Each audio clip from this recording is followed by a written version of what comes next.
and black will be reacting.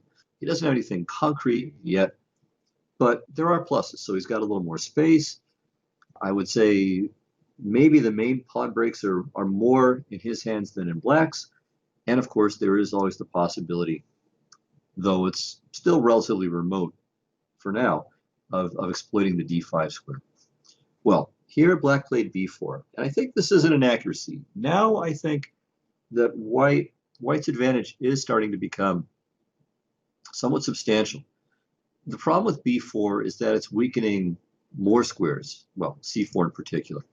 So the amount of counterplay that black is going to get turns out to be, well, maybe not quite minimal, but insufficient to compensate for the squares he's giving away.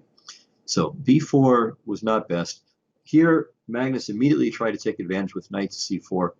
I think a good alternative, possibly a better alternative, would be the cookbook approach. Just get rid of this knight immediately, bishop f6, and then drop the bishop in on d5, where it's very well placed and it's opening the a file for white's rook and potentially for other major pieces as well. So I think white is clearly better here. Well, Carlsen's move is certainly not a mistake. Whether it's as good or not is an open question. I think it's probably not quite as good, but it's not bad. So takes. So black has gotten rid of his offsides knight, and he's opened up a file for his rook. All that said, there's not really all that much you can do with it. And again, white has more space. Now for sure, after b4, there are no consequential pawn break available to black anytime soon. Maybe, if many things go well, he can achieve f5 at some point and go for counterplay over there. But that's it. So let me go back just briefly and note that until b4 is played, I mean, there is always the possibility that maybe black will play c4 at some point. It needs a little preparation, but that may not be so bad. And if white plays d4, then on e takes d4, if c takes d4, black gets this 2-to-1 majority on the b and c files. And if white plays dc, then bc, and there's pressure against b2. So this gives black some spice in the position, where b4 is really just putting all of the eggs in a kind of a passive basket here. All right, so we get back to this position over here.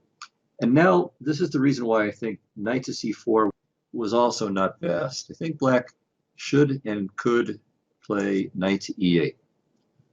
So black is happy to invite the exchange of the bishops. Right? Black's bishop is almost self-evidently not a very good piece, blocked as it is by the pawn trio on c5, d6, and e5.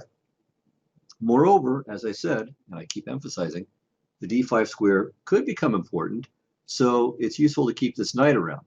Whatever white does with his bishop, whether he retreats it or exchanges, the knight can come back to f6 or go to c7, and he can, again, fight for the d5 square. So that, I think, would have been a better idea. And it's a trick, by the way, known from that Najdorf line that was played in the Polgar-Anand game that I mentioned earlier. All right, this did not happen. Black played queen to c7.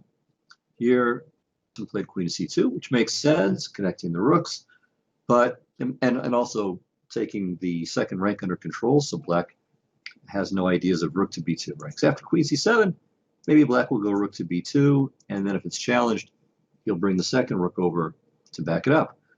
But while queen to c2 stops that, maybe a better way of stopping it that I think more directly combines aggressive ideas with this defensive task is to go rook to e2 to swing the rook from the e file to the a file.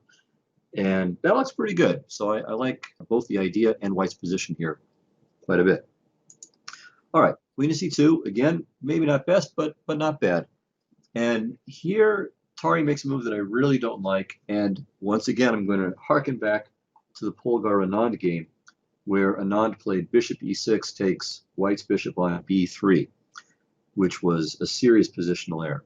So here, Tari kind of does the same thing that Anand did. So he's in good company.